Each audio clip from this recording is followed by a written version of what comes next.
de llibres amb perfum de sang. La lectura l'absorbí de seguida. Era curiós com un relat tan antic era capaç de fascinar-la d'aquella manera. Fins i tot li semblava escoltar el ressò del carro fosc amb què la protagonista es passejava per la ciutat buscant noves víctimes. Emily apartava els ulls del llibre. Realment li havia semblat escoltar el soroll de les rodes sobre l'empedrat. Però allò era impossible.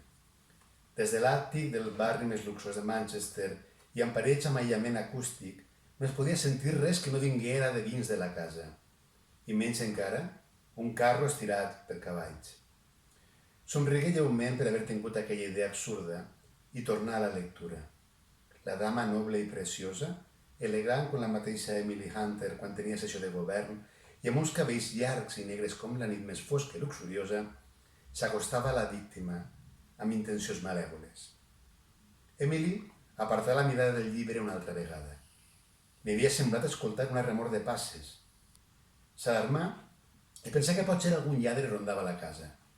Es mantingué atent un instant, però el soroll no va tornar i es va dir que allò eren imaginacions seues.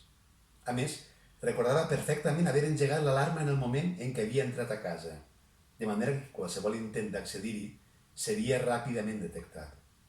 Quan tornà al llibre, notà que el cap li rodava una mica.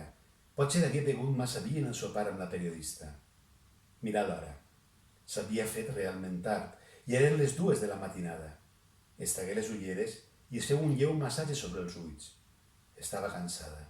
Es prometé que en acabar aquell conte se n'aniria a dormir sense pròrroga possible. Es posà les ulleres de nou i tornà a la lectura, just en la descripció d'un atac de Carmila.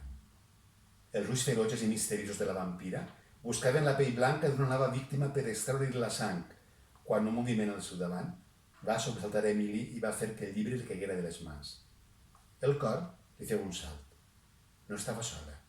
A l'habitació, enfront de la seva butaca, hi havia una dona bellíssima vestida de fosc, amb una boca plena de sensualitat i de desig, com el personatge de l'Efanie. La desconeguda allargà les mans cap a ella i Emily va poder veure-li els braços prims, la pell blanquíssima i unes ungles molt llargues que li semblaven una amenaça. S'adonà que no era possible el que estava veient. Carmila era una ficció literària del segle XIX que no existia en la vida real. Pensà que somiava, que ja estava dormida a la butaca i que es despertaria de seguida. Volgué cridar d'espant i de confusió, però hi havia alguna cosa d'hipnòtica en aquells ulls negres, com la mort, que la miraven fixament i s'hi apropaven. Un esguard on hi havia barrejat malenconia i desig, una promesa de tristesa i de dolor.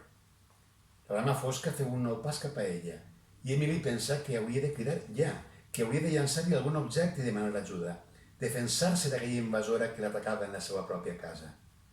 O potser hauria de despertar, fugir del malson que la paralitzava i sentir-se alleujada perquè tot era un miratge en el seu pensament. Però no ho va fer. No ho podia fer. Es va quedar allà asseguda en silenci, mirant com les mans s'acostaven lentament al seu coll, veient com aquell personatge de conte la dominava sense necessitat de paraules. Ni tan sols va revoltar-se quan les ungles llargues se li enfonsaren al coll i la sang començà a vessar.